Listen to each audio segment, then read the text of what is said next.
1979, Amityville. A priest stands in an upstairs bedroom of an old house. A house with bad memories. Memories of a murder.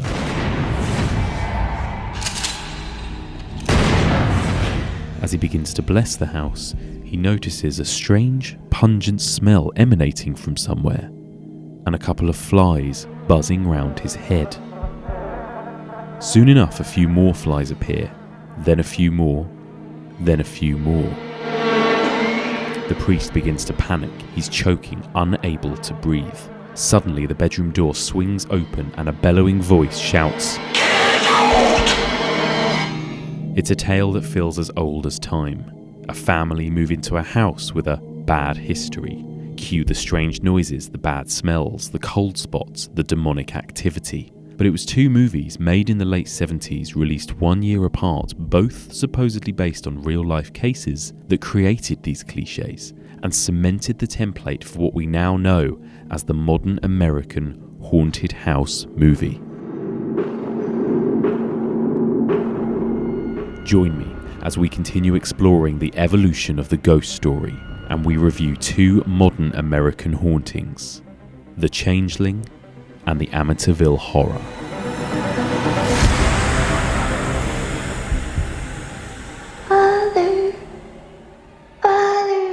Oh, that gives me chills. Welcome back to the Evolution of Horror. My name is Mike, and as ever, I am your host. If you're joining us for the first time, then welcome. On this podcast, we explore and dissect the evolution of the horror genre by looking at particular subgenres across a number of weeks. We are currently in the midst of exploring the evolution of the ghost story, and this is part 5, in which we're going to look at two classic American haunted house movies back to back. The Amityville Horror from 1979 and The Changeling from 1980. These will be two spoilerific reviews. We will be discussing both movies in depth from beginning to end. So if you haven't seen those movies, beware. Before we get started, here are a few contact details. You can email us. The email address is evolutionofhorror@gmail.com. You can find us on Twitter, that's @evolutionpod, or on Facebook, that's facebook.com/evolutionofhorror. And if you want to follow us on Letterboxd to check out what movies we're going to be reviewing this series, please do. That's letterboxd.com/evolutionpod.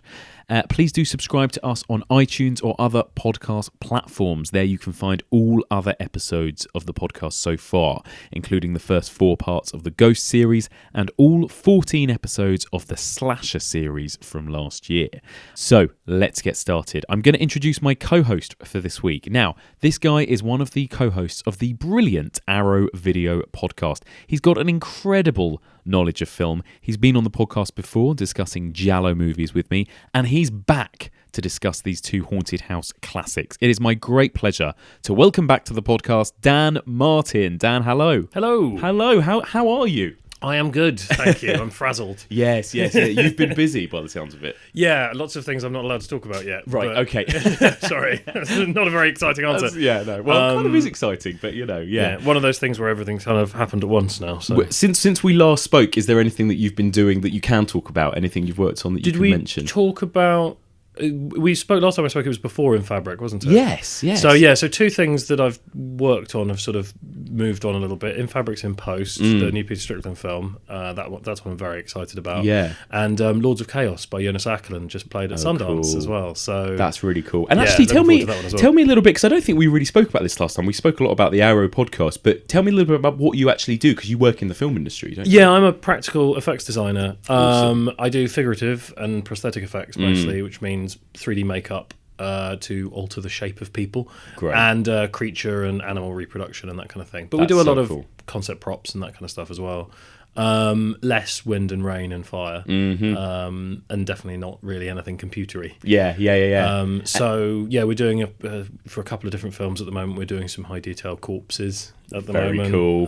And some custom props that look like normal objects but do specific things. Do you get to, like, for the nature of your job, do you get to work on a lot of horror genre movies, that kind of thing? Yeah, I think especially when you're starting out in practical effects, because when you're newer to the industry, the smaller films, the kind of films that you'll get work on, don't tend to have effects unless they're essential, because it's a luxury. Yes. And so in horror and the gangster films and that kind of stuff, they're much more vital to the audience feeling like they've been given what they came in for. Yeah. You're not going to get a sort of an indie drama having one of their leads in old age makeup for the entire shoot. Yes. It's a lot of money. Yes. Whereas you're definitely going to have some prosthetics in a zombie film or a monster movie. So it's especially at the lower budget end of independent stuff. If there are effects, it's probably genre. So that's kind of the shallow end when you start getting into the industry. Yeah, absolutely. Well, I mean, the films we're about to talk about, the kind of late 70s, early 80s horror era, is just such an incredible era, actually, isn't it? And I obviously not these two movies because they're more sort of haunting related, but very restrained. But there's some fantastic movies in terms of practical effects from this time. Oh, absolutely. Some of everyone's favourites, obviously, like The Thing, and then you've got Alien, and all those kind of early Cronenberg movies and that kind of thing. I mean, are those the sort of movies that you sort of grew up on as well? Absolutely, yeah. I mean, I think that one of the sad things is that the effects industry isn't finding its way now in the same way that it was then, and I think there was a lot more sort of room for experimentation and play, so much more creative, which was such fun. And that's definitely my favourite stuff now when I'm working on a project, is when I get to do a bit of R&D or a bit of experimentation. I had a job that was going to go this year but has been sadly delayed. I still have faith that it's going to go, and I got to do some proper R&D for that. So I've had spent a good chunk of time sort of just essentially pitching concepts to the director. He'd say, I want to see something that has this kind of effect. And I'd be like, oh, I have a good idea. Awesome. And then we'd just get to go and play in the workshop and try stuff out. That's amazing. And you've worked on Ben Wheatley's movies, haven't you? Yeah. So I've done, sadly, they've just wrapped the first ones since Sightseers that I haven't done the effects for, but it's only because there are no effects in it. God, he is so prolific as well, isn't he, Ben Wheatley? Like, it feels like he's constantly making and releasing new films. You know? He's got a lot of scripts in the back pocket as well. Yeah. Him and Amy are constantly writing. Another film we got to do loads of tests on was Freak Shift, which is his sort of monsters. He initially described it as Doom meets Hill Street Blues, and then eventually it started just being called the Women versus Giant Crab, Lady Cops versus Giant Crabs movie. Brilliant. And it's a great script. Again, it's been put back. So sadly, the two. Don't think that if you pay for R&D, you then don't get to make your film. They're unrelated incidents. Yes. But yeah, that's been delayed as well. But I was first told about that job. We'd finished Sightseers. I was down in Cornwall on set of The Borderlands. Wow, amazing film. We were filming quite near where Andy Stark, producer of Sightseers and co-owner of Rook Films, we were quite near where he lives. It was my birthday, and he came up to Devon to see me and visit me on set for my birthday. And we went out for a meal, and that was when he first mentioned Freak Shift to me. And so it's been sort of bubbling along since Sightseers time. Wow, okay. And we've done three different tests, 2 filmed, 1 just sort of like stunt concept stuff and creature suit concept stuff over the years. And there's just an arsenal of fantastic stuff. But I think it's a slightly tricky property, and it's going to cost a lot of money. And that's one of these things. The more money is involved in a project, the more people have to be satisfied that nothing's going to go wrong. Yes. And so it sort of becomes a juggling act where everyone has to be happy. Sure. Which is a difficult thing to get in line. So much stuff to think about, isn't there? Awesome. And obviously we had Jen Handorf on the podcast a couple of weeks ago, your wife, who produced Borderlands. Who produced Borderlands, So that's cool. So you guys have got to work on films together then, quite a bit. I think obviously I'll do sort of maybe a half a dozen to a dozen films in a year, because sometimes my commitment is very light. I'm just doing a couple of days here and there, whereas Jen has to, as a producer, has to be there for pre-production, production, post-production, then possibly the publicity circuit. Like, her involvement is so much more. So I'll do a lot of stuff without her, but I tend to get to work on most of her stuff, which is really nice. Yeah, that's awesome. Wonderful. So last time we were chatting, we were talking about slashers and giallo and that kind of thing. Obviously now we're talking about these more, like you say, more restrained movies, haunting movies, ghost movies. What are your thoughts, your opinions in general on this kind of subgenre, this end of the horror? I really like it. I mean, obviously I love effects heavy horror. Yeah. It's definitely sort of where I got into film as a kid. But to some extent, it's a busman's holiday watching that kind of stuff. Sure. Like, I still get a very specific enjoyment out of it, but it's a much more critical view. Yeah. Whereas if something's more about tone and character, as ghost stories often are, then I find myself I find it very easy to get into it. It's very much the don't show your monster, and that kind of is the case with ghosts. And I think that in recent times, especially with CG, we now have the opportunity to show ghosts a lot more, and often it undermines the scariness. It works well in emotional ghost stories where it's not about fear, but when you're trying to worry someone, to upset someone, to present a feeling of unease, it is always so much more effective to let their mind fill in the gaps, because they're going to fill in the gaps in the most horrible possible way. Yes. I see a lot of the two movies we're about to talk about, you can see their influence hugely in everything that's coming out at the moment to do with ghosts, really. Yeah, absolutely. Yeah. Obviously they were sort of at the beginning of the modern ghost story. Yes. If you look at the ghost stories before this, and obviously you will be, so other people will be talking about this, but you go on to you look at the older stuff, and they're much more sort of your M.R. James era horror, and a lot of it's about the breaking of societal norms, like something is wrong. And to do that, they go to the most proper version of societal norms possible, which is the olden times, where everyone's very neat and demure and restrained and emotionally suppressed. So that they've got further to fall for these things. Exactly. Whereas with the films we're talking about today, I mean, they're very different movies. Despite being, for all their similarities, they're very different. So different, yeah, definitely. And so I can't. What I'm about to say doesn't really refer to Amityville so much, because Amityville's in its own bracket. But with the Changeling, it's about it concentrates much more on what the events mean to the character rather than what they mean to society. It becomes a much more personal event. And there seems to be at the moment, from what we've gone through so far, these kind of two camps. Like you say, there is this kind of more character based, the M.R. James stuff, the haunting, the innocence, those kind of things, where it's almost like, I mean, me and Jen talked for nearly 2 hours about the haunting and the innocence without almost really even mentioning ghosts. There's so much other stuff to talk about. But then you've got the William Castle ghost movies and that kind of thing, where it is very much, this is a haunted house ghost train type experience, and Amityville, I would say, is more one end of that, and Changeling the other in some ways. Amityville's a peculiar one because it's a quote-unquote true story. Yes. It very much suffers from true storyitis. Yes. In that it's bound to a version of events. If you think of my go-to example of this is Donnie Brasco.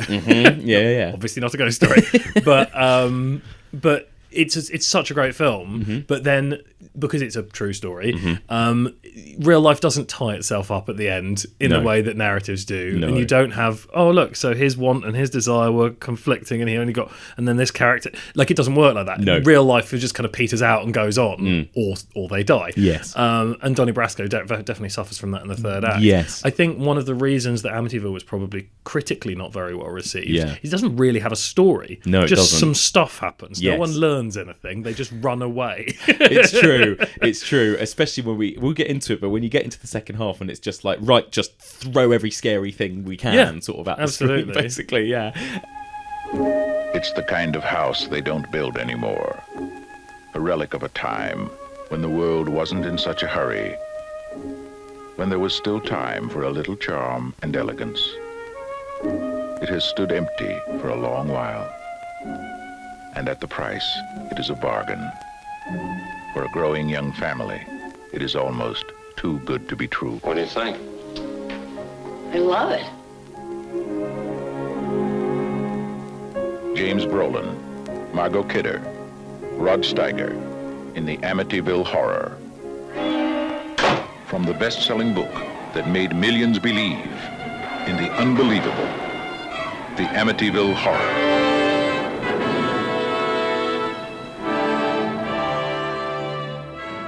A young couple get a bargain on a house. They're moving in together for a fresh start because she has kids from a previous relationship. This is seen as a move on for them. Yes. The property market being what it is, they can't afford anywhere particularly big until here's a massive, I think, Dutch colonialist house with those very traditional quarter circle windows Yeah. that Dutch houses in Good America knowledge. had. Yeah. They've taken them off the real house to stop people being able to find it. Yeah. Because they had too many people turning up. Yeah. So they get this house at a steal because it had some murders happen. It's interesting when I rewatched it with someone who hadn't seen it before, which I like to do with these things. That's nice.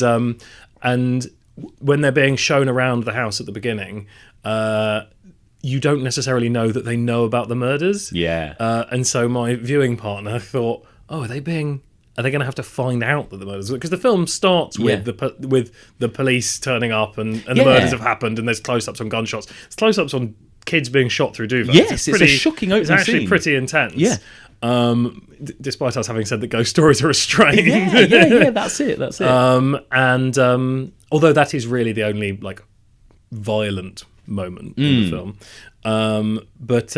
So you don't necessarily know that the characters know the house is the site of this. No. And then the realtor gets sent downstairs while they're up in the attic, and they talk about it, and they talk about the fact that it had murders in it, and that's why they're getting it so cheap. And you're like, oh, okay, they know. That's fine. Okay, they know. So they buy the house, and surprise, surprise, it's spooky as shit. Yeah. Spooky shit prevails, basically. And it is one of those stories. It's a little bit like when we talked about Bay of Blood, actually. It's like, it sounds like such a kind of cliche story, you know, family get a house for cheap because something bad happened in it and the consequence. Yeah. But this was, I suppose, it was kind of one of the earliest big mainstream examples of this. Oh, wasn't absolutely. it, really? And it was, as is well known, I think, it was independently made. It was quite cheaply made, and it made a huge amount of money. Yeah. And so I don't think they probably weren't going, there's a horror revival, because it was only made like the year after Halloween. Yeah. It must have been in production when Halloween came out. Yeah. So I think its timing was more because of the timing of the book Yes. that had come out a couple of years before Halloween. But they did luck into that kind of cultural zeitgeist, that Yes. desire for horror. Yeah. And it is very accessible. Aside from that opening scene, it's not particularly unpleasant, like viscerally, to watch, but it has a good atmosphere. And having been to big, like, suburban cinemas in the States and watched horror with a crowd, it's a very fun atmosphere. That's and it. I can imagine that this would, with the sort of the creeping tension and the oh no, don't go in there feeling of the whole film, that it would have been a very fun crowd movie. Yeah, absolutely. It is absolutely that, isn't it? It's like a big, fun roller coaster ride movie in a way, definitely. What are your thoughts on it in general then? I mean, do you remember the first time you watched this and how you felt about it? Yeah, I came to this quite late, actually. I was doing a documentary in the States back when I worked on that kind of thing. Yeah. And it was the night of the election that saw George Bush elected. Oh, right. And I was sharing a hotel room with 3 other people, all Americans, who were sleeping through the election results. All right, excellent. And I was determined to stay up to find out what was going on. Yeah. But it was taking a while. Yeah. And I had been picking up a load of American discs and shipping them back home while I was out there for a couple of months working on this documentary. And one of the discs I had was Amityville, and I'd never seen it. Oh, yes. So I watched Amityville on an editing suite. Great. with editing headphones on. Yes. And 3 sleeping people behind me. I think you might have mentioned I may this have last mentioned time. this already, Yeah. Oh, awesome. So every time one of them moved, it was like surround sound ghosts. Yes. It was very, very fun. I remember finding it quite uneasy. Yeah. Which is peculiar because I do not believe in ghosts in the slightest. Oh, really? Yeah. Well, No. that's what I was gonna ask you as well. Yeah. I mean, obviously, this is based on a supposed true story. Yeah. I mean, do you believe any of that? No, absolutely not. Absolutely not. And neither did the actors. No. Brolin and Kidder both were like, nah, this is not Ridiculous. real. I don't have any time for any of that No. in the real world. Credulous fools. Do you think that was a big? They obviously pushed that with the marketing, didn't they? Absolutely. I think that is almost certainly what helped it be such a massive success. Yes. Because you've got it had the atmosphere and the direction is good enough that it appeals to people who don't necessarily need to believe it's a ghost. It's a true story. Exactly. And actually, if I think about it being a supposed true story when I'm watching it, it takes some of the shine off it for me. But then I think that, you know, your big mainstream crowd, you've got a lot more people who's in their general lives are willing to believe that kind of stuff. Yes. Especially your sort of middle America Bible Belt. Like Yeah. you've got a big audience of people who are who are up for that being a possibility. Yes, exactly. It's like ghost agnostics. Yeah, it's like we were saying about when we were talking about, all that kind of stuff like Friday the 13th, and how in some ways it appeals to that conservative, puritanical view of a lot of Middle America, or absolutely the sort of wider audience. Absolutely. So these people, I mean, the other thing is that by reframing it in the modern era, the ghost story, it becomes this could actually kind of happen in your house. Yes. I think it's also where one of the myths, one of the tropes of the being built on an Indian burial ground comes from, because that's a claim made about the house. Although I can't remember the proper term for it, which is appalling. But the governing body, the archive body of the Native American people are like, nope, absolutely not. No way. Especially considering it's actually quite it's not just a graveyard. It's where they abandoned their like mentally handicapped people. Yes, I know. It was distasteful. pretty bad. Yeah. I mean, do you think this was obviously? I mentioned this was made on a small budget and it made a huge amount of money, massive hit. Do you think it kind of went towards the kind of... we had a little insurgence of sort of ghost stories over the next few years. We had The Shining in 1980. We had, obviously Poltergeist, The Fog. We had a lot of kind of big hitting with big directors, sort of ghost movies. Do you think the Amityville was partly responsible? Yeah, I mean, I think it's probably more responsible for those films being greenlit than for the directors wanting to make those films. Yes. I think there's always going to be a taste for that kind of thing, and people were probably always trying to make ghost stories. But when you have a film that makes such a massive return ratio at the box office, it's especially an independent film. I think it's going to be much easier for people to say, well, maybe you should fund this because look how well Amityville did. So you'll always see an uptick in an otherwise underrepresented subgenre when there's a massive breakout success. It's exactly the same post Blair Witch, and then again post Paranormal Activity. Yes, we suddenly saw huge upswings in those kind of movies, especially like you say when it's like, oh, this is a very cheap format to make. And exactly. It makes a lot of money. I mean, that's the other thing is that, like I was saying earlier, special effects are a costly luxury for the genre. There's not. I mean, there are actually quite a few effects in more your atmospherics, but there are quite a lot of effects in Amityville. But if it's just you look at what was happening in Paranormal Activity, it's amazing, isn't it? It's just a door moving. There's nothing. A door, a bit of monofilament or an assistant under a bit of Bolton, so they don't show up against a black background pushing things about. I know. What a brilliant. I mean, what a fantastic idea. Brilliant. And let's talk. I mean, again, like sort of cast-wise, again, it was quite a fairly small indie movie, like we said, but the cast are pretty good, and they must have been pretty well known by this point. I mean, Margot Kidder obviously had been Lois Lane by this point. Obviously, you've got Rod Steiger as well, so it's a pretty impressive cast, actually, isn't it? Yeah, it is good. To be honest, I don't know a lot about the casting process. No, I think it's interesting to think about them not being in on the story. It would be very easy to go, oh, well, they thought they're both very into ghosts and they both think a lot of this stuff's real. And so they were drawn to it for that. But when you read interviews with them, they're like, no, it's clearly not true. And actually, from what I've read online, at least, I don't know how true it is, they're pretty dismissive of the film in general. Margot Kidder has apparently sort of said on record at some point that she doesn't like the film and stuff. I think she's fantastic in it. She's great. The sort of the emotional turmoil going on behind the eyes. Is fantastic. She's very good. Brolin overstretches a little bit sometimes. He dials it up past 10. He does. But I think for the most part, they perform very well. They're pretty well directed. There's a couple of slight misfires from the directing, and particularly from some of the camera effect, the optical effects, the demon in the upstairs window shot is pretty poor. yes, exactly. But the room with the flies, it's a great scene. Is such a great scene, and has been like the fact that it was referenced by the scary movie franchise so many years later. Like most of the stuff they're referencing is modern, and then the old stuff is always going to be the heavy hitters. So it's going to be like Exorcist, and then in there as Amityville. So it shows that it's got that kind of longevity.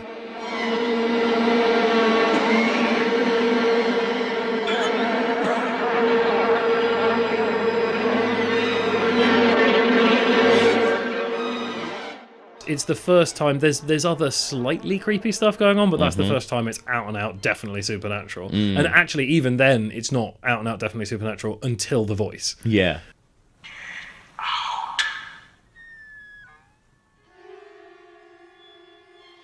Get out. I have a copy of the book that it's based on that I haven't actually read for years, but No, I skimmed through it again when you asked me to come in and talk about this. Yeah. And it's one of the way they describe the presence of the flies in the book, because it's one of the things that apparently happens. Yeah. Yeah, I mean, there's a lot of stuff that didn't. Like there's they're like, oh, there's tracks in the snow outside the house. It was not snowing at that point. Like, just historical data shows that it was not snowing. Brilliant. But yeah, the flies. The reason that was spooky, and again, this boils down to my lack of respect for people that believe in ghosts. is when people just default to thinking something supernatural. But they're like, oh yeah, there were a lot of flies, despite it being quite cold. It's probably ghosts. Yeah, brilliant. Yeah. What is the matter with you? Don't you understand? It has to be done. That is where the room is. What the hell are you doing to my house? George, I'm sorry, I don't know what got I'm trying to tell him. That's where it is. It's interesting as well, because a lot of what we've been talking about recently as well is that a lot of ghost movies are quite female centric. They often have at the centre of them, especially, actually not with M.R. James, but with a lot of other movies, often have at the centre of them a woman maybe who can see the ghost or knows what's going on and isn't believed by men most of the time, and often can be, you know, a bit of a quote unquote sort of hysterical woman in some way or another. How do you think this movie kind of fits into that mold, do you think? Well, I think that a lot of the reason for the women being the subject of those other movies is because they were societally less sort of regarded at the time. Like they were in a less authoritative place, and therefore the frustrations of not being believed would be more believable. Yeah, you'd see them like fighting against this, "Oh, you silly lady," kind of reaction, and the idea of hysteria, you know, and its literal, like, linguistic origins of the womb coming loose and running amok around the body. Like, it was, you know, hysteria was seen as a very female problem. Yeah. And so the idea that these women would get all up in arms about paranormal, supernatural goings on was very easily dismissed by the male foils in these other movies. Yeah. Whereas, again, Amityville's slightly different because it's based on a true story. Yes. So, you know, that's all kind of predetermined by whatever happened. It's the movie of Amityville is like the end of a game of Chinese whispers about a ghost story, because you've got what actually happened in the house, because the murders did happen. Yeah. So you've got the murders, then you've got the people that buy the house, and then they leave the house. Now, realistically, what probably happened, and this is conjecture from my part, is they were in the house for a while, and they thought, you know what, on second thoughts, it's a bit creepy to be here in the murder house. Yeah. Let's go. Yeah. And I'm sure they probably did hear a few noises in the night or whatever. Absolutely. Yeah. That's the thing. Old houses make noises. Yes. Pipes and floorboards and changes in temperature. Yeah. And then a very particular type of person will automatically go, oh. Yes. It's probably a ghost. Jesus loves me. Yes. Jesus loves me. The Bible. Who are you singing to, Princess? You scared Jody. Jody? And also children who can see the ghosts that other people can't. As well. I think that's about the blinkers of age and experience. Yes. Kids, again, just in the real world, kids are much more likely to believe nonsense. Yes. You know, if you're invested in Tooth Fairies and Father Christmas and all that kind of stuff, then why would you not believe in ghosts? Especially in a religious area where you're being brought up with the idea that, I mean, like Christianity, the prevailing religion in America, literally has the word ghost in its description of God. So, you know, it's all part and parcel of that culture. And then, you know, so it's like only dogs can tell when the T-1000 isn't a real human. Only children can see ghosts. So I think it's about innocence and naivety, giving an unblinkered view of the world with the kids. And as pejorative as that is, I suspect that that's part of why women were also like, oh, the delicate flower. Yes.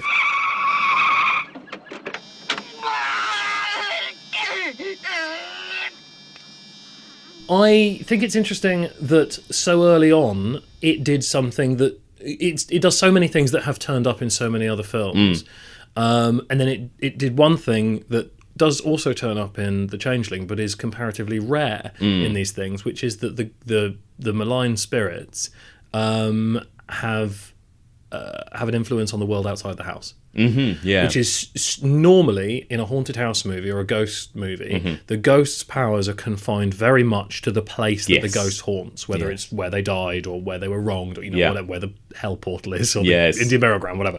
And for the most part, it's very geographically restricted. Whereas in Amityville, you've got it attacking the priests in the car by blowing the bonnet up and causing them to crash. Yes, of course. And it affects the priest when he's in his home office, and it affects the phone lines at both ends. Yes. So it does have quite a far reach. These, whatever the spirit is that wants people not to be in this Dutch house. Yes. Dutch colonialist house. It's not even very investigated in the film. They don't really talk about is it the because of the murder, or is it the same thing that caused the murders resurfacing? Is it Native American, or is a combination of them and this evil that has occurred? Is that a perfect cocktail for bleeding walls? Yeah. Exactly. They don't really go into it. They just sort of present you with a bunch of stuff. Yes, exactly. It's like throw it all at you and see what happens. Yeah, and again, there is an element of that, I think, in a lot of kind of the big mainstream ghost movies, which I love and are great fun. But there is very much a kind of story and characters are secondary to jump scares and big effects and everything else. And actually, speaking of which, in the original quote unquote investigation of this, you had Ed and Lorraine Warren, who kind of were very much involved. I don't know if they're mentioned in the book or not. I'm not sure. I haven't read it, but they're not obviously sort of featured at all in this film. But now obviously we've got this whole series of movies about Ed and Lorraine Warren and all of the big supposed hauntings that they investigated. And again, I suppose that must have been a very zeitgeisty thing during the 1970s. These two were quite famous figures, weren't they? Yeah, I think so. America, from Barnum and Bailey on, has a tradition of people making money off other people's naivety. Yeah. And I think the Warrens definitely fall into that category. Yeah, definitely. Yeah. It definitely was a sort of a cultural zeitgeist to want to believe that there were other forces.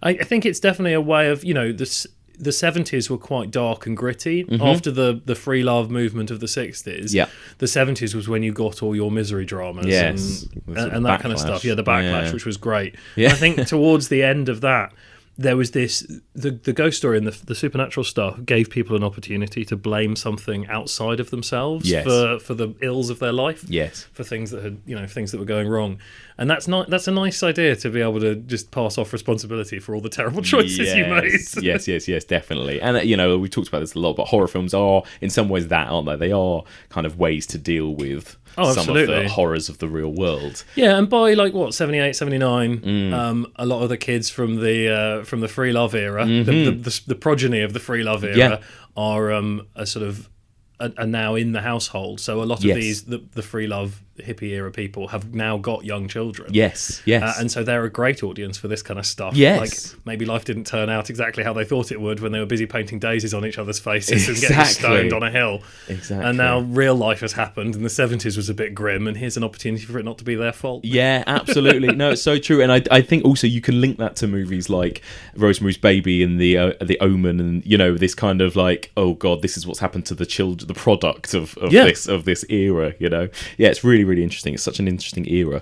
Are you familiar at all with the sequels, the remakes? Because obviously, again, Amityville, the story's been told to death over the years. I've seen a handful of them. I haven't seen all of them. No, I saw the remake. Amityville 2 is pretty good. Yes, pretty great. Amityville 3 is deeply silly and has a haunted lamp. Brilliant. I need to watch it. Excellent.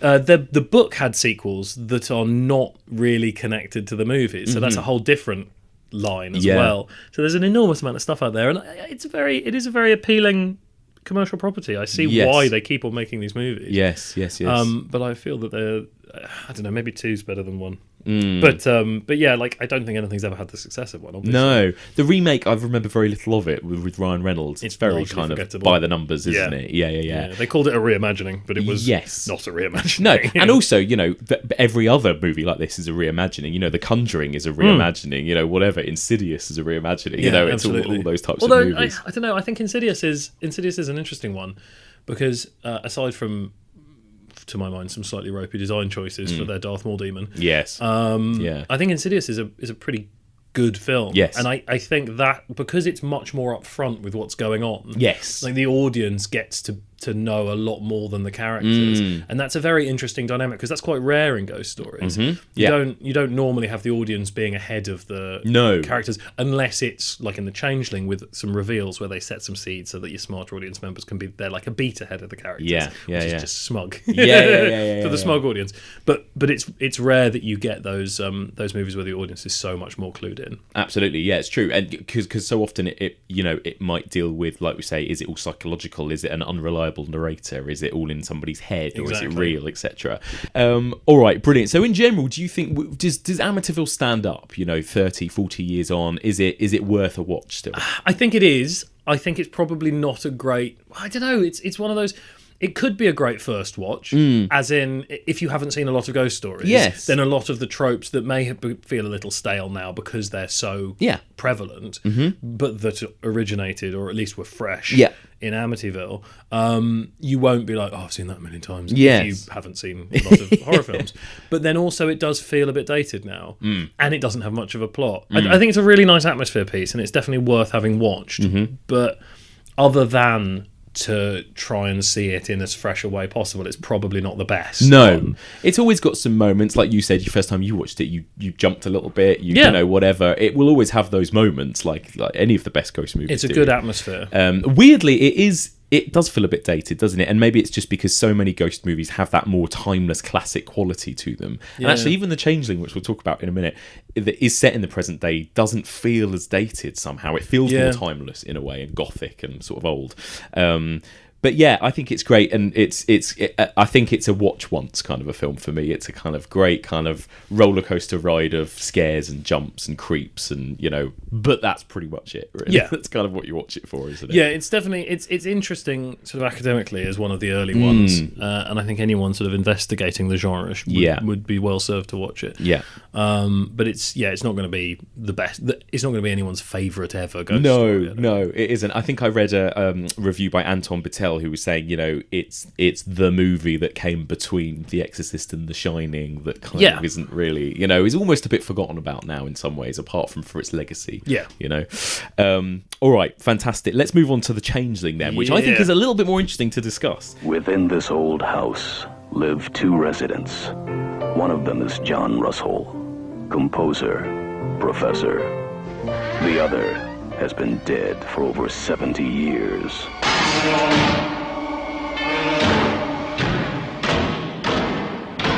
Claire, I'd like to talk to you about the house.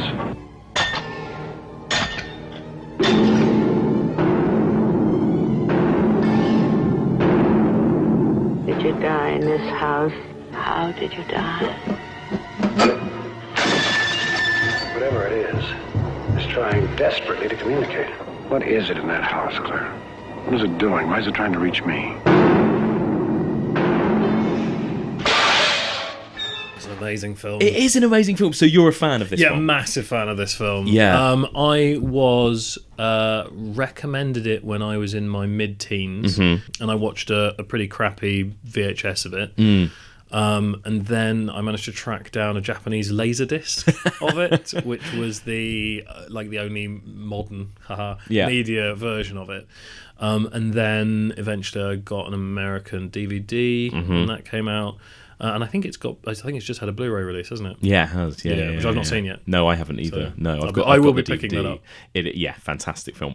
Give us a little plot rundown if you don't mind. Okay. So George C. Scott is a musician who is reeling from the accidental death of his wife and child. He moves in to he sort of rents a house because of relocating for a new job where he's teaching music. And a big thing is made about how respected and revered he is as a musician. Yes. But so he rents this house from a historical society, which means he gets this beautiful, massive, totally bigger than one man needs house. Ridiculous. Yeah, ridiculous. it's pretty upfront with the supernatural happening. Like really early on, you get that when shot you see the pushing piano, on the piano, and the key drops on its own, and it's like, oh, okay, here we go. I mean, the audience know, because it's a ghost story. Like, that's how it's marketed. So there's no surprise ghosts. No. But you don't expect it to be quite so blatant about the fact that things are supernatural. And actually, it's got a lot packed into it. Like, it has. Because he goes through the motions of a regular ghost. Mm-hmm. There's a spirit there. There's different types of ghosts. You've got malign ghosts, you've got helpful ghosts. Exactly. You've got ghosts that want help with revenge, which is what this turns out to be. Yes. You've got ghosts that just want like the situation of their death to be understood. Yes. Or known about, and that's what this appears to be. Yes. Originally. Yeah. And then it twists out to the other one. So there's lots of different types, and they all have very different like tones to them as ghost stories. And I think that's one of the things I like about this, is that, like Amityville, it has an unbelievably brutal opening. Yes, it does. When you see the wife and child die at the beginning, and George C. Scott like stuck helpless watching them get killed. It's absolutely fantastic. Yeah, it is.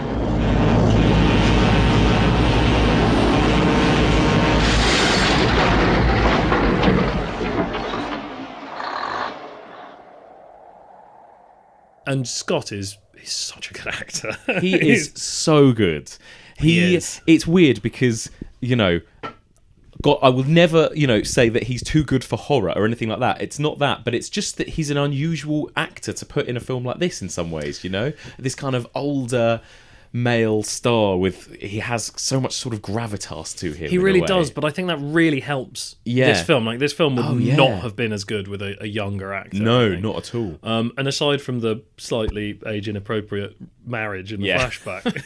I know. Like, like, how old would she have been when they conceived that child, and how old is he? I know. But he, like, his world weariness in the main body of the film when he's dealing with all this supernatural bullshit. Definitely. He's just so cross about it all. Yes, exactly, yeah. What do you want from me? I've done everything I could do. There's nothing more to do. When George C. Scott says, "What do you want from me?" to a ghost, it's very different. Yes, stop bothering me. For fuck's sake, what now? Yeah. It is fantastic. He is magnificent. It's a fantastic movie. And it does have the great tradition of a lot of great ghost stories. It really does have that kind of air of melancholy, of loss. That Absolutely. Is kind of weighing on the film. Well, the reason the structure here had to be not had to be a man, but the reason it's a father, and it's so personal, is his ghost, narrative ghost, the thing in his life that makes him who he is, as far as we're concerned from a story standpoint, is that he misses his child. He doesn't have his kid anymore. Also his wife, mostly his kid. It's about mainly the kid. It's about the fact that he lost a child. He felt responsible. He couldn't save them, and he'd do anything. He would have done anything to stop that from happening. Yes.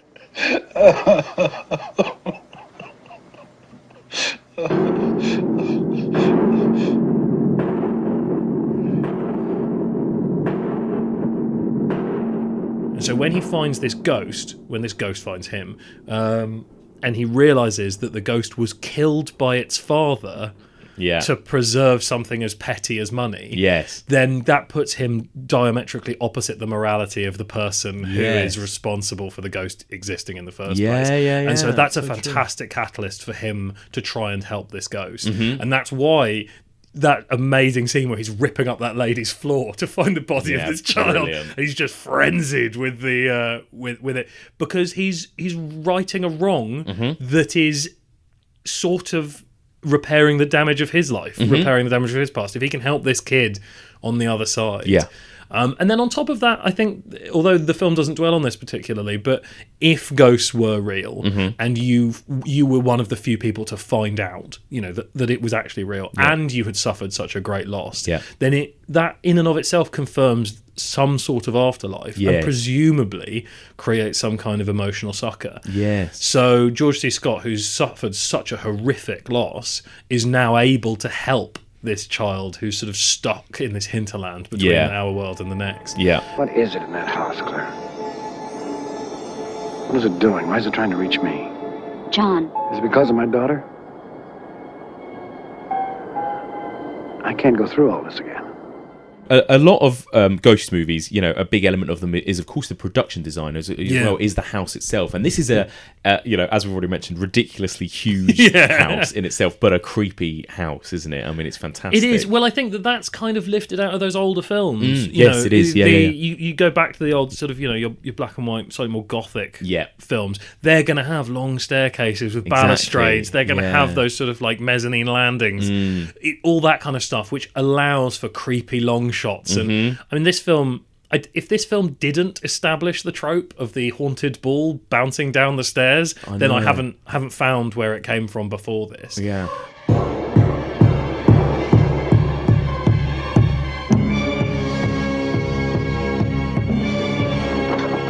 And that's been stolen by everything, including an episode of Most Haunted. Really? Brilliant. Which you tried to use it once as well. Wonderful. With a tennis ball rolling that they had downstairs, then appearing at the top of the stairs and rolling back down. Well, again, yes. Silly. Again, a bit like Amityville, it's like you can see so many beats in this where, you know, obviously if you're seeing it for the first time, you'll recognise these moments from 100 different films, but this is probably one of the first to achieve it. And also this one, it's rarely bettered.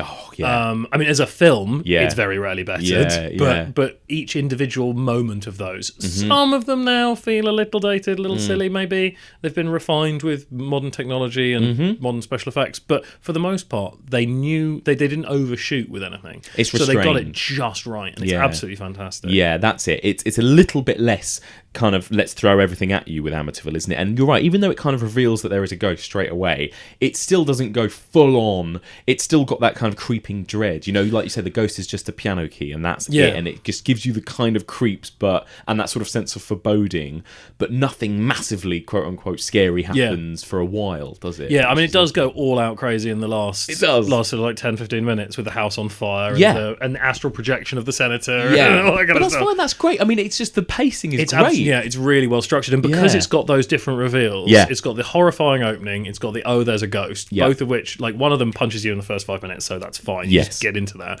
Second one you know about because you know you're going to see a ghost story. And then you assume that the entire movie is going to be that kind of detective story where he's trying to work out who the kid is and what happened.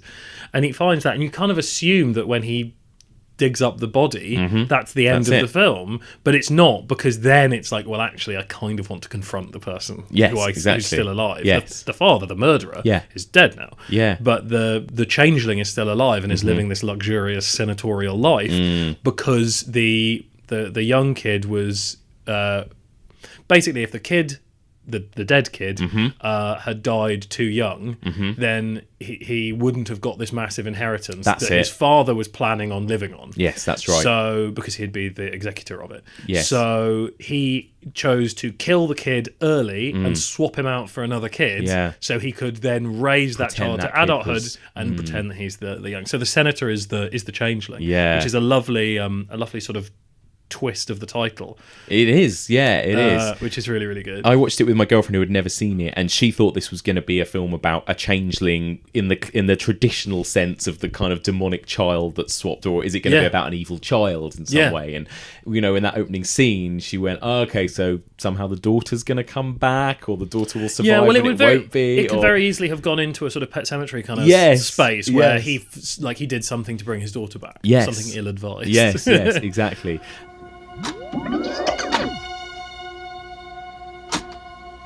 Are you the child killed by the coal cart?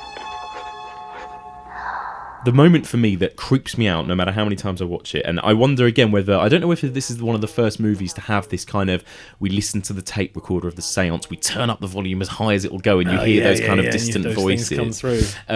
I don't know, you might know better than me if there's anything that's done this before this film, but obviously that's been done so many times since. But it's that moment when he hears the voice, and then it suddenly cuts to that fast moving camera going up the stairs as we hear the voice of the little boy. Always absolutely creeps me out to my core. It's absolutely wonderful. Fantastic. Father, Father, the well-wrenched, sacred heart, my meadow. Father, Father, don't help. again, although it's the opposite of Amityville, it comes from apparently real events. So the writer said that he was living in this old house and he found a journal in a hidden room from a kid who was ill and kind of kept away, like sort of hidden. Embarrassment to the family, and he found this kid's diary. Yes. But it's interesting that when they both come from apparently true things, that the book of, obviously there was a book in between with Amityville, but so the film's based on the book's based on the true, air quotes, true events. And that's so rigidly stuck to it that it has that, true story-itis. Whereas the Changeling has this idea, which is apparently based on truth, but they still go, let's not stick to that. Let's craft an amazing structured story. It doesn't suffer from those problems. It doesn't suffer from those problems. But then, it's interesting. So obviously Amityville has the red room under the stairs, which again, apparently, actually looking at the floor plan of the house was super visible, wasn't hidden, and was just a cupboard. Brilliant.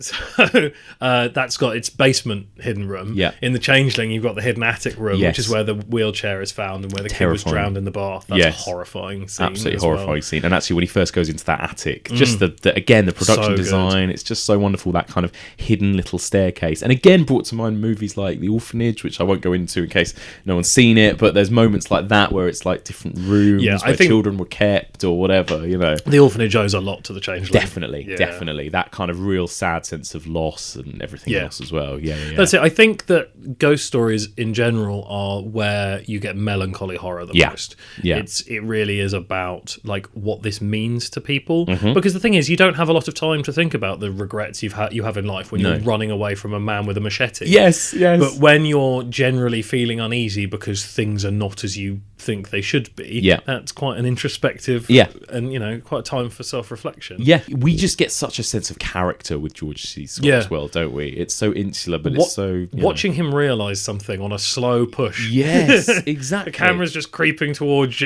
his face as he goes through the machinations of figuring something out. It's such a great face. Yes, and you just trust him, don't you? He's not a hysterical character that will believe anything. You really believe this is a kind of very Cold grounded, logic. probably logical, probably quite skeptical man, but is being convinced that these things are happening. I think one of the weaknesses in the film, there are few, and it's not enough of a weakness to spoil it in any way. One of the weaknesses in the film is when he turns up at that lady's house and he's like, "You got a dead kid under your house. I want to rip up your house." And she goes, "No." And he goes, "Oh, God damn it." And then her kid goes, "Mommy, I'm scared. I saw a little boy." And she's like, "All right, fuck it. Come on, George. I know. Bring your shovel and your crowbar. You're going to trash my kitchen." Yes, it's true. That scene is suddenly She's like, right, we've got to buy into we've got to get through this now. Yeah, it's very true. Because again, it just spends so long at the beginning on just wonderful build-up, sound design, the kind of banging noises that happen every morning at the same time. And for me, it's just those creepy moments. Again, it's the ball bouncing down the stairs, and it's before you've seen any of these things. But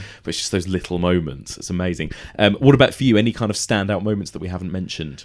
The opening scene is incredible. We talked about the drowning in the bath is incredible, which we talked about. The moment towards the end when the senator is comparing the two is it communion lockets? Is that what they're called? The christening things. When he sort of slowly starts to come to realise that what George C. Scott just told him was true. Like he says, "Get out, this is ridiculous." Because he doesn't want it to be true. And then when left alone with his thoughts, again, introspection being a trope of ghost stories, it sort of slowly starts to piece together, and things that didn't necessarily make sense to him before start to make sense. And that's an amazing bit of directing, amazing bit of acting. It is. Again, it's one of those like slow push onto somebody's face as they realise and are horrified. There's a lot of face acting in this film. Terrifying though. It's great. It's kind of a bit like The Shining, Scatman Crothers' face as he kind of starts to see what's happening in room 237. Those types of moments are the ones that really I'm like, oh fuck, Wonderful. Any other final thoughts on The Changeling? Just go out and see it if you haven't seen it. I'm really sorry for having ruined it if you haven't seen it. Hopefully you have. Give it another watch. It's one of those movies, isn't it? I mean, it did do pretty well. I mean, according to the Wikipedia page, it was made on a budget of $600,000. Well, it was going to be a TV movie. Yes, HBO had it as one of their weekly TV films, and then when they watched it, they're like, yeah, we're going to put this one in the cinema. Yeah, and it did. I mean, it did well. I think. Well, it said it grossed 5 million. You know, from a $600,000 budget. It's pretty impressive, isn't it? But also, it does feel like I don't know whether enough people have seen this or not. Actually, I find that a lot of people, I'm surprised, haven't seen it, and it is a big movie, but at the same time, it does feel like a bit of a lost in a sea of other ghost movies. Yeah, it's interesting. I think it didn't come out over here for absolutely ages. No, maybe that's what it is. So just availability was probably an issue. I remember when Sam, my podcast co-host, was living with us, neither he nor Jen had seen it. This was years ago, and I'm like, right, stop what you're doing, we're going to watch The Changeling. Yes, exactly. It's nice to have a film to show people. That's the takeaway. Hopefully everyone who's listening to this has seen it. Exactly. But all of you go out and make someone who hasn't seen it watch it. Yes. Because it's a very satisfying film to watch with someone for the first time. It is. And also I think it's got rewatchability. It really does. Actually, really as well, does. which I think Amityville maybe has less of. I never grow bored of it, and it's all the elements come together, aren't they? It's like you say, the performances are incredible. Yeah. Sound design, production design, everything, script, it just it works. has it ties into that nice trope again, we haven't really talked about, but the nice trope of having a musician as your lead in a horror film. And I don't know why that's so important, like why that works so well. No. But it's the same in Deep Red. Yes. As well. Yes. Has those Yeah. amazing bits where he's working out the tune, and so he's providing the soundtrack to his own life while all this stuff's creeping up on him. And in this, George C. Scott writes a piece of music and then realises that he's kind of been given it by the ghost. I love that as well. Just such a great moment. He's like, it's this just arrives fully formed, this song. Yeah. And then it turns out that it's come to him otherworldly. Yeah. There's something about fantastic. there's something about the sound of a piano. Again, it's used so much in ghost stories. In a big empty house with a lot of reverb. Yes, yeah, a big really grand nice. piano. And it was always the sort of high pitched sort of top keys, it's always something like that. Yeah. Wonderful. Amazing. So before we finish, Dan, do you have a favourite ghost movie, a favourite movie of this subgenre? Oh, that's very difficult. I do. I'm not sure it's a proper ghost movie. No, go on. It's I don't want to explain why it's not quite perfect for this, because in doing so I would spoil it. Okay. But it's another one I think is criminally underwatched. It's a more modern Spanish movie called The Nameless. Oh, I've not seen this. It's an absolute masterwork. I'll give you a quick pitch. Yeah. A couple lose their kid. The film starts with them going to identify the body of their daughter as she is pulled out of a well. Right. Oh my god. They identify the daughter. Flash forwards a couple of years, the marriage is broken down and fallen apart after the loss of the child, and the woman is now living on her own, a broken human. Like, everything's wrong. We're still only like 10-15 minutes into the film. Yes. And then she gets a phone call from her daughter. Oh my god, amazing. I mean, it's incredible. I actually think the Spanish do this kind of stuff better than anyone else. They nowadays, definitely. Yeah. There's so much strength in the Spanish horror world. Yes, and we talked about this a few weeks ago. For ages in my head, the film La Residencia was a haunted house movie. Yeah. And I watched it when I was like a teenager, and I swear I think you must have double billed it with something. And maybe I did. In my two. head, it was this story about this dead child in the attic, and the boarding school was haunted, and it completely wasn't that at all. It was released under the title The Boarding School. Yes. And there are other films called The Boarding School. Yes, maybe that's what it is. And also, it does still just look like it. It has the look and feel very much. When you said I'm doing this new series, do you want to come and talk about some ghost stories? Do you want to talk about La Residencia? My internal reaction was, oh fuck, it's there ghosts in it. I remember loving it, but I haven't seen it for ages. So I got got a Blu-ray in. Yeah. I thought, well, I may as well watch a nice new print of it. It's an excuse to pick myself up a copy. It's not a ghost story. No, it's not a ghost story. What was I talking about? I was watching it, and there was this like slow realization, like George C. Scott. I was like, this isn't what I thought it was. For years, I thought The Bell from Hell was a completely different movie. Yeah. And I rewatched it a couple of years ago, and I'm like, nope, that's not the film I thought it was. That's not it. Yeah. Now I can't work out what the film I thought it was. That's it. That happens, doesn't it, sometimes? But going back to it, Spanish, they still do that sort of thing well. They do that kind of gothic, melancholy, morose kind of... They do, and they do... I think they do comedy horror best as well. Yes, yeah. At the moment. Yeah, definitely. There's a few of those that are fantastic. Yeah, there's some great stuff. Wonderful, brilliant. Thanks, Dan. And just a quick plug for where can people find you, and obviously the Arrow Video Podcast. Yeah, so obviously we do the Arrow Video Podcast every fortnight. Sam Ashurst and myself choose a film from the Arrow catalogue. Excellent. Either an old one or an upcoming one. Yeah. We'll watch it, we'll talk about it, and then we'll sort of recommend films, not necessarily just Arrow movies, just other films that we think you'll like if you liked it. They don't do many haunted, like sort of ghostly movies, do they? Arrow. Not a huge number. There are some good out there. Japanese Pulse and things like that. Yeah, Pulse we covered in the third podcast, I think, which I really like that. That's definitely worth a revisit if you haven't, or just a watch if you haven't seen it. Brilliant. And where can people find you on Twitter? I'm 13fingerfx on Twitter, and it's a mix of things, mostly about the podcast and my dog. Dan, thank you so much. Not at all. Thank you for having me back. I really enjoy these.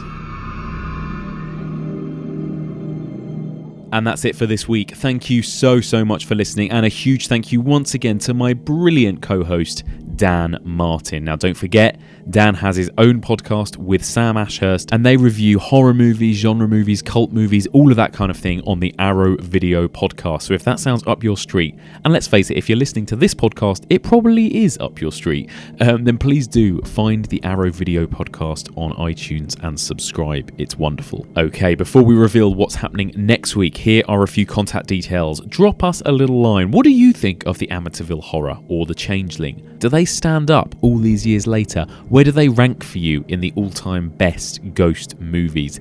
Get in touch. The email address is evolutionofhorror@gmail.com, or you can find us on Twitter. It's @evolutionpod, or on Facebook. That's facebook.com/evolutionofhorror. You can also discuss this week's episode with other listeners on the group, so please do join the Evolution of Horror discussion group on Facebook. And if you want to find out what other movies we're going to be covering this series, keep up to date with news, please do subscribe and follow on Letterboxd. That's letterboxd.com/evolutionpod. So, next week we stay in the year 1980. It was a big year for haunted house movies. And next week we're reviewing just one movie. This one movie deserves a 2-hour podcast all on its own. It's the Mount Everest of ghost movies. Some would say it's the Citizen Kane of the horror genre.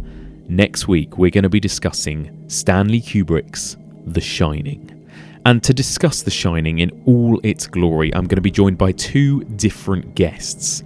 First of all, I'm going to be joined by none other than Danny Lee. He, for anyone who doesn't know, is a film critic for The Guardian, but he is also the face of Film 2018 or Film 2017, or insert year here. Basically, he is BBC One's film critic for the film review programme that's run for years and years and years. Barry Norman once did it, Jonathan Ross once did it, and then Danny Lee did it. And I am lucky enough to have him on my podcast talking about one of his all-time favourite movies, The Shining. So we will be talking about that movie in a pretty broad, spoiler-free way for the first half of the podcast. And in the second half of the podcast, I'm going to be joined by a different host to get into the nitty-gritty, to try and dissect this movie in more depth and try and understand what the fuck that ending is all about. So the second guest joining me will be a brilliant journalist who works for Games Radar. She also reviews horror movies for outlets such as SFX or Horrorville. She is the brilliant Louise Blaine. So I'm going to be joined by Danny Lee and Louise next week to try and dissect the fuck out of Stanley Kubrick's The Shining. So join me next week for all of this and more on the Evolution of Horror.